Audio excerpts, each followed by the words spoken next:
First, mince the garlic. Second step, dice the onion. And this shit's making me cry. Dice the jalapenos. Dice it.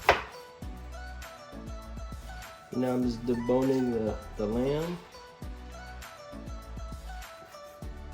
Start with the garlic, our onions.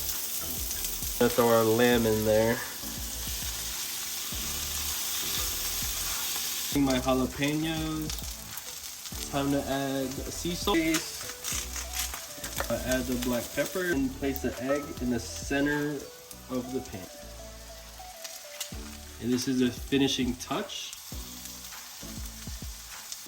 Okay, and this is how you make halal sisig.